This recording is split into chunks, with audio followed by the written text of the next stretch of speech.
Se você acompanha o podcast Os Sócios, ou mesmo aqui o canal do YouTube, já deve ter ouvido essa frase que eu digo muito, deve ser a que eu mais repeti no podcast Os Sócios. O conhecimento está disperso pela sociedade, do economista austríaco Friedrich August von Hayek. Mas não apenas o conhecimento, mas também a produção desse conhecimento, a quantidade de informações. E no ambiente como que a gente tem hoje, onde a informação está amplamente disponível a um custo baixo para todos os investidores, se todo mundo tem muita informação, então não é isso apenas que vai guiar os resultados do mercado. Nós deveremos ter outros fatores por trás para que você possa superar a média da rentabilidade dos investidores comuns. É sobre isso que o Howard Marks, o gestor da Oaktree e autor de 2 livros, o mais importante para o investidor, e esse aqui, Mastering the Market Cycle, esse aqui inclusive está autografado por ele, explorou no seu último memorando. Ele mandou algumas lições que ele tirou do mercado que são responsáveis tanto pelos resultados da Oaktree, como também dos investidores que se destacam da média. Para saber que lições são essas, acompanhe o vídeo de hoje.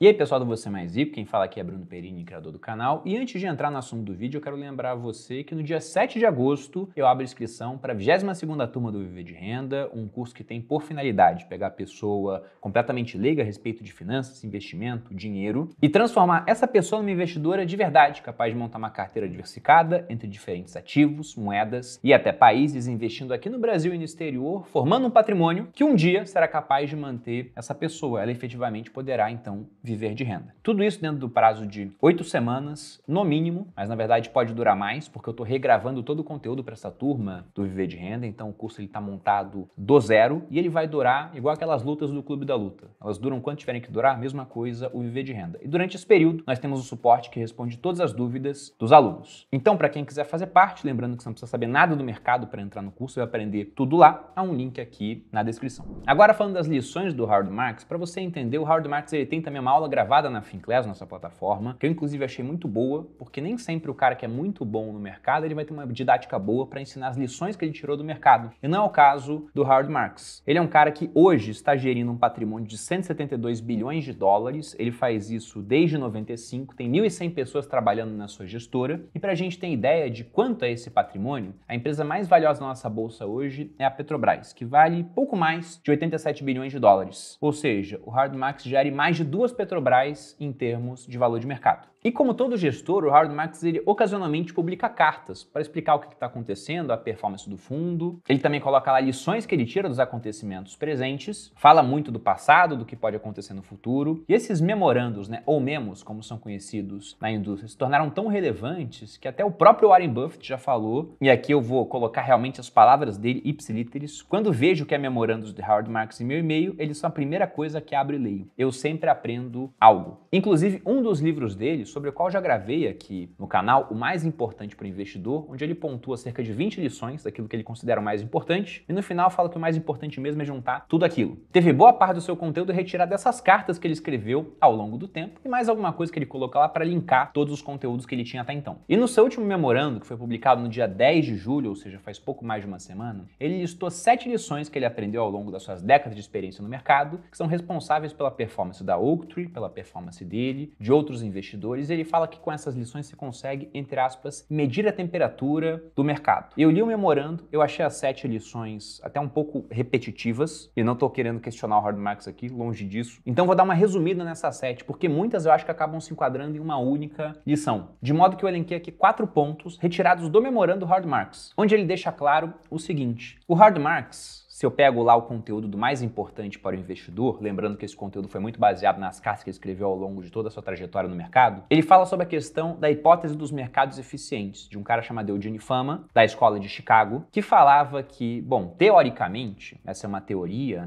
então há muita discussão se isso acontece ou não, e o Howard Marks tem uma opinião sobre isso também, mas ele fala que, teoricamente, se você tem num mercado um grande número de participantes, com muito acesso à informação e com custos baixos para tomar suas decisões, para mudar de ideia, então os ativos deveriam a todo momento estar precificados devido ao nível de informação que você tem. Então, se algo muito ruim acontece numa empresa, na hora ela vai cair até o patamar que seria o seu preço justo. Se algo bom acontece, ela vai subir até o patamar que seria o seu preço justo. Isso desde que o mercado tem essas 3 premissas: muitos participantes, muita informação e baixos custos. E se você olha o mercado hoje, ele tem exatamente isso: informação pra caramba, muita gente participando e baixo custo para você mudar de ideia. E isso eu tô pegando principalmente o mercado americano. Se você olha para o mercado brasileiro, é o retrato formato é ligeiramente diferente, com menos informação, com muito menos participantes e custos caminhando realmente para serem muito baixos. E aí não é que o Howard Marks ele acredite na hipótese dos mercados eficientes, não é isso. Mas ele fala que realmente se a gente tem esse cenário, então só essa informação não pode ser responsável pelo bom desempenho dos investidores ao longo do tempo. Você tem que ter alguma coisa a mais. E ele chega na mesma resposta que o Morgan Housel, autor daquele livro A Psicologia Financeira, acabou expressando no seu livro, onde ele acaba falando que depois de um certo nível de conhecimento sobre o mercado, não é mais o conhecimento técnico que vai gerar alfa para o investidor. Até pode gerar, mas há muito mais alfa a ser gerado através da questão comportamental. Além de saber o que está acontecendo, você fazer o que seria aquilo que é o correto. E aí, com base nisso, ele foi escrever os pontos do memorando que eu vou resumir aqui em 4. Começando pelo primeiro, que ele chamou de reconhecimento de padrões. Aqui eu estou traduzindo, né? Então, um bom investidor ele tem que ser bom em reconhecer padrões, o que felizmente já é alguma coisa que o cérebro humano faz. Inclusive, ele é tão bom nisso que ele reconhece padrões onde muitas vezes não existem. E aí isso seria um problema. Mas o que ele fala em termos de reconhecer padrões é que você tem que ser capaz de aprender com a história. E não que a história se repita, mas ela costuma rimar, como dizia o autor americano Mark Twain. Se você pega até aqui no Brasil os ciclos de aumento da bolsa e vê o que estava acontecendo naquela época, você tem sempre um fator primordial por trás, que são as quedas de juros. Você pega, por exemplo, de 2005 a 2008, antes da crise, a Selic estava caindo. Você pega depois a recuperação em 2009, a Selic estava caindo. Você pega depois o período de 2016 a 2020, a Selic caiu de 14,25 chegando a 2%, a bolsa estourou. Então a gente vê uma clara correlação, que não é só uma correlação que não implica em causalidade. Ela tem uma causalidade de fato. De modo que a gente pode presumir que, como aquilo aconteceu no passado, provavelmente deverá continuar acontecendo no futuro. Poxa, Bruno, então o passado repete o futuro? Como eu falei aqui, obviamente não. Mas se nós tivermos uma condição parecida com o que aconteceu no passado, com as mesmas premissas mantidas mais ou menos no mesmo campo, sem grandes mudanças estruturais na economia, sem algum tipo de revolução tecnológica que altere as coisas, novamente, se a gente passar por um corte da Selic aqui no Brasil, qual é a consequência esperada do movimento da Bolsa? A gente já está vendo isso agora. A Selic nem começou a cair ainda, mas já se projeta amplamente que a partir de agosto ela vai começar o seu ciclo de queda. E se você olha a bolsa, ela já está reagindo. Não vou falar que é só por conta disso, mas muito baseado nessa questão do movimento da taxa de juros. Já que isso vai diminuir o custo de capital das empresas, vai diminuir o serviço da dívida, porque os juros sobre as dívidas elas cresceram menos, então vai sobrar mais caixa para a empresa reinvestir. Isso também vai permitir que as pessoas se endividem a taxas mais baixas e muito endividamento das pessoas acaba em consumo, o que gera lucros maiores para as empresas. E se as empresas estão lucrando mais, elas vão ter isso refletido no preço das suas ações. Sem falar também que o valor de mercado de uma empresa costuma ser o fluxo de caixa que ela tem até o infinito, trazido a valor presente por uma taxa de desconto apropriada. E essa taxa de desconto, ela usa como base as taxas que temos na economia. Se elas estão mais baixas, então a taxa de desconto acaba ficando mais baixa. Um segundo ponto que o Howard Marks colocou esse memorando foi sobre a questão do efeito manada. Aquela tendência que o ser humano tem de acompanhar o que os outros estão fazendo, que é amplamente divulgado em uma série de estudos, né? Ou até, entre aspas, piadas que nós vemos na rede social. Se todo mundo, por exemplo, entra no elevador e começa a se comportar de uma certa maneira, entrando em fila, a pessoa que não sabe que aquilo é combinado, ela acaba entrando em fila também, porque o ser humano tem esse comportamento de adequação social, que tem inclusive um aspecto evolucionário por trás, porque aquele ser humano que ficava fora da manada provavelmente morreu e não deixou descendentes, enquanto quem estava seguro na manada continuou vivo, deixou descendentes que, adotando essa conduta, continuaram seguros lá dentro. Então você agir diferente do que todo mundo está fazendo é muito complicado. Só que esse comportamento que foi totalmente adequado para a evolução, ele é pouco adequado para o mercado. Porque se todo mundo está comprando, por exemplo, os preços já devem estar altos. E você vai comprar, seguindo todo mundo, por um preço alto. Se todo mundo está vendendo e você quer vender também, então os preços já devem estar baixos. Então você vai vender por um preço baixo. Quando o comportamento adequado do investidor é ter um pensamento contrário, que inclusive é o próximo ponto que ele coloca no seu memorando. O que vai permitir que o investidor compre por um preço baixo e quando for vender, venda na euforia por um preço alto. E eu posso dar exemplos com uma série de ativos, mas eu acho que um dos mais escolares para a gente falar dessa questão de euforia,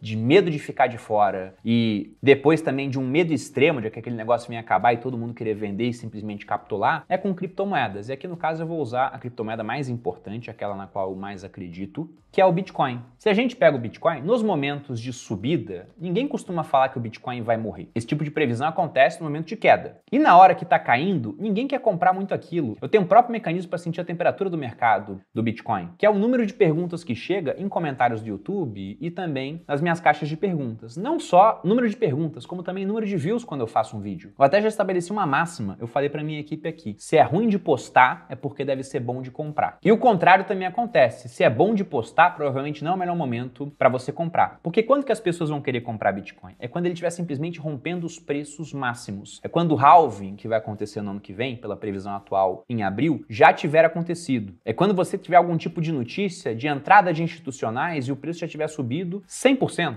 Nessa hora que o leigo, que não entende aquele mercado, mas vê que quem comprou lá atrás se deu muito bem, porque vão começar a sair as reportagens nesse momento, vai querer entrar no mercado de Bitcoin. Sendo que o Bitcoin tem um comportamento muito cíclico, muito forte. Ele sobe bastante e quando ele cai, não raras são as quedas de 80%. Inclusive com quedas de 50% em um único dia. E nessa hora, quando a queda começa a acontecer, aí vem as notícias ruins. Primeiro que, já com esse sentimento ruim, a mídia começa a requentar notícias velhas e coloca lá a 12ª vez que a China baniu o Bitcoin. Os haters começam a falar que dessa vez o Bitcoin morreu. E já falaram isso quase 500 vezes, como você pode ver aqui nessa imagem retirada de um site que conta o número de mortes do Bitcoin. Ou seja, é um obituário que vai sendo constantemente atualizado. E aí, ao seguir essa manada, a pessoa vai estar sempre comprando no topo e vendendo no fundo. Aí ela pensa, então vou investir via um fundo. Mas ela vai ter exatamente o mesmo comportamento. Ela vai querer entrar no fundo quando o gestor estiver saindo na capa da revista, de bracinho cruzado de lado, como novo gestor da moda, e vai querer sair do fundo depois que o cara estiver perdendo por conta de um ciclo de mercado, pensando que o gestor perdeu a mão. E aí veja que esse cara ele pode ter entendimento sobre o mercado, sobre como ele funciona, mas é um aspecto comportamental que leva ele a fazer esse tipo de coisa. E que torna também tão difícil o passo 3, que é pensar e agir de forma contrária. É você, na hora que tá todo mundo comprando, ser o cara que vai vender, porque tá vendo que o preço já passou muito do razoável. E na hora que tá todo mundo vendendo, que força os preços para baixo, ser o cara que vai comprar, porque tá vendo que o preço já entrou numa faixa muito atrativa. Colocando um gráfico do Bitcoin aqui na tela, nós temos um indicador que é o MVRV, Market Value sobre o Realized Value, ou seja, o valor de mercado do Bitcoin sobre o preço médio das pessoas que estão comprando Bitcoin. E esse indicador, quando ele tá abaixo de 1, e ele ficou abaixo de 1 durante muito tempo no ano passado, e ele está indicado aqui pela linha azul, então seria um bom momento para comprar, porque o preço de mercado está abaixo do preço médio das pessoas. E como o ser humano ele tem aquele viés de aversão à perda, ele não quer perder dinheiro, ele não quer vender com prejuízo. E como o Bitcoin é muito limitado, então se tem menos gente para vender, há menos oferta. E se há menos oferta, uma hora a demanda que existe, ela tende a levar o preço para cima. Até porque quem acompanha esse indicador sabe que abaixo de 1 é um bom momento para comprar. Então a demanda pode aumentar por conta disso. De modo que ele vai ficar abaixo de 1, mas não por muito tempo. Uma hora ele vai acabar subindo. E pode subir muito, passando o patamar de 3, 4 vezes no MVRV, o que significa que o valor de mercado do Bitcoin está 4 vezes maior do que o preço médio das pessoas, o que vai levar muita gente a querer realizar o lucro. E se muita gente começar a vender, então o preço vai começar a cair. O que acontece depois de um tempo? Então é interessante que você consiga vender antes que muita gente venda, para o preço começar a cair, e comprar antes que muita gente perceba que está na hora de comprar, porque você consegue pegar o preço antes dele começar a subir. O que de tudo que a gente falou aqui é, de fato, a parte mais difícil. Porque na hora de vender, quando tá todo mundo querendo comprar, você vai se sentir um burro. Até porque dificilmente você vai vender no topo. Você vai vender e vai ver o preço continuando a subir. E na hora que você tá comprando, quando ninguém quer comprar, você vai ser chamado de burro, porque tá jogando dinheiro fora. Tá comprando um negócio que vai a zero, porque o Bitcoin dessa vez morreu. E eu digo isso porque eu já tô há 17 anos no mercado e sempre que eu vou tomar uma decisão contrária ao que a manada está fazendo, mesmo assim eu penso, caramba, e se eu estiver errado? E geralmente eu faço menos do que originalmente eu queria fazer, mas sempre faço alguma coisa. Como vocês viram ao longo dos vídeos do final do ano passado, quando eu tava comprando Bitcoin a $16.000. Inclusive, dentro dos 7 pontos, ele coloca lá um aspecto específico falando só para o investidor resistir às emoções e completando que o órgão mais importante para o investidor não é o cérebro, mas sim o estômago, para você conseguir aguentar esses períodos onde você está com um pensamento contrário e é chamado de burro por todo mundo. E o último ponto que o Howard Marks coloca, e esse aqui eu deixei por último porque é o mais polêmico, né? Um monte de economista acaba metendo pau no Howard Marks sempre que ele fala isso. E essa não é a primeira vez. Inclusive, se você pega na Oaktree, eles têm 6 princípios para operar. E um desses princípios é não acreditar em previsões macro. E aí quando se fala isso, pensa, caramba, né? Os economistas vêm e falam, como assim não acreditar em previsão macro? Como é que o cara vai direcionar o que ele vai fazer sem ter pelo menos uma previsão de como deverá ser o futuro? E por que ele coloca para não acreditar em previsões macro? Bom, primeiro porque ele diz que elas provavelmente estarão erradas. E você tem vários exemplos sobre isso, mas um que eu costumo citar bastante aqui no canal foi a previsão do que deveria acontecer com a taxa Selic ao final do ano de 2021. Nós vimos um movimento amplo de queda da Selic desde 2016, saindo do patamar de 14,25 até 2020, quando ela chegou ao mínimo de 2%.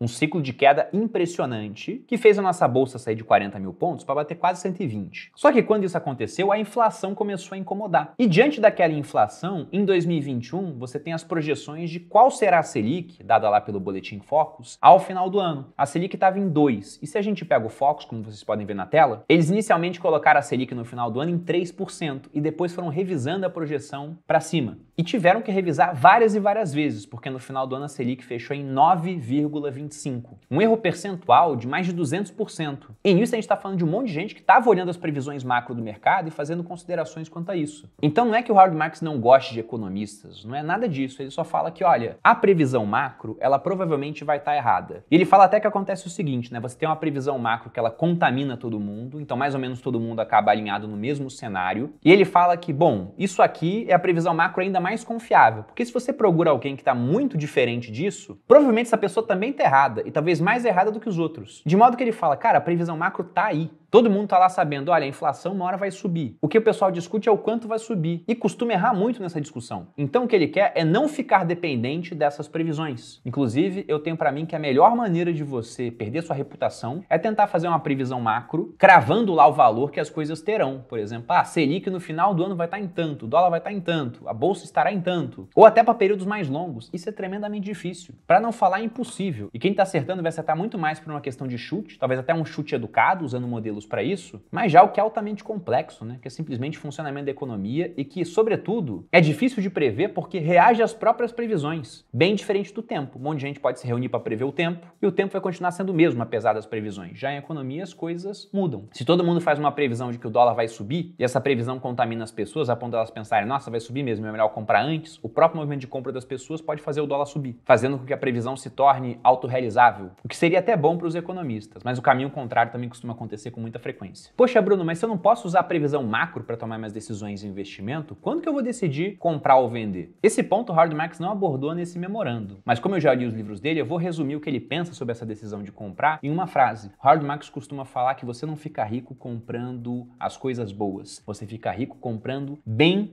essas coisas. Ou seja, você pode não ter ideia de qual será o dólar, a Selic e a inflação no final do ano. Mas se você vê que uma empresa de muito boa qualidade, ela está negociando por um preço-valor patrimonial, por um preço-lucro muito baixo, com seus resultados ainda crescentes e com uma constância em manter o seu crescimento, já comprovada pela passagem do tempo, em diferentes ciclos econômicos, então esse deve ser um bom momento para comprar. Por mais que você não saiba quais serão os dados macroeconômicos no futuro. E é justamente o que eu faço e ensino lá no Viver de Renda também. E aí eu lembro novamente do convite para que você faça parte da turma 22. Eu fico por aqui, espero que você tenha gostado de mais esse vídeo. Se você gostou, dê seu like, se inscreva aqui no Você Mais Rico, me acompanhe nas redes sociais. Um grande abraço e até a próxima.